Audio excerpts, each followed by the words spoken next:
మీ పాలన యాదికొస్తున్నది సారు, మళ్లీ ఎప్పుడొస్తారు కేసీఆర్ అంటూ ముక్రాకి రైతులు కేసీఆర్ చిత్రపటానికి తెల్ల బంగారంతో అభిషేకం చేశారు.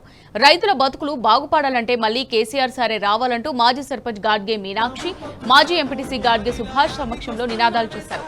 బీఆర్ఎస్ పాలనలో పత్తి పంట కొనుగోలు సమయానికి జరిగాయని, కానీ ప్రస్తుత కాంగ్రెస్ ప్రభుత్వం మాత్రం పత్తిని కొనుగోలు చేయకుండా మార్కెట్లో పంటను ఎండబెడుతోందని మండిపడ్డారు.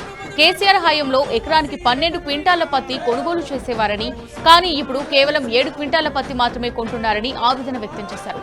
గత ప్రభుత్వ హయాంలో సోయా పంటను సైతం త్వరగా కొనుగోలు చేసేవారని రైతులు గుర్తు చేసుకుంటూ కన్నీటి పర్యంతమయ్యారు.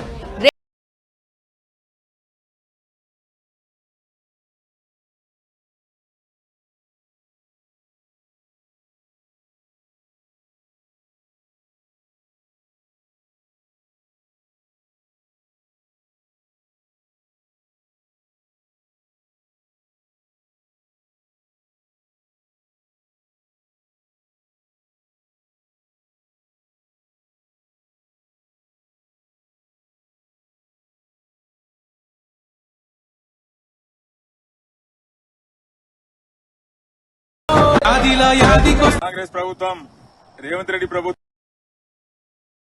2 సంవత్సరాలైంది. మరి పండించిన ఏదైతే పంట ఉన్నదో మరి దానికి కనీస మార్కెట్ల కొనుగోలు చేయడానికి కూడా కోతలు విధిస్తున్నారు. మరి రైతులు కేసీఆర్ 10 సంవత్సరాల ప్రభుత్వంలో ప్రతి కుంటల్ ఎకరానికి 12 కుంటలు పత్తి మార్కెట్లో సీసీఐ కొనుగోలు చేయడం జరిగింది. మరి సోయా 10 కుంటలు కొనుగోలు చేయడం జరిగింది. మరి ఇవాళ మార్కెట్లో కొనుగోలు రైతులు పండించిన పంట తీసుకపోతే 7 కుంటల్ పత్తి కొంటున్నారు సీసీఐ ద్వారా. మరి సోయా కూడా 7 కుంటలు కొనుగోలు చేస్తున్నారు.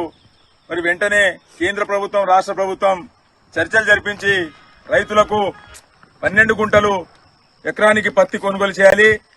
దాంతోపాటు పత్తి తేమే 12% నుంచి 20% చేయాలి. ఎందుకంటే వర్షాభావంతో చాలా పత్తిలో తేమ వస్తున్నది. మరి సోయా కూడా దాదాపు ఎకరానికి 10 కుంటలు కొనుగోలు చేయాలి అని ఇవాళ ఆదిలాబాద్ జిల్లా ఇచ్చోడ మండల్ ముక్రాకి గ్రామం నుండి మేము డిమాండ్ చేస్తున్నాము. కాంగ్రెస్ ప్రభుత్వం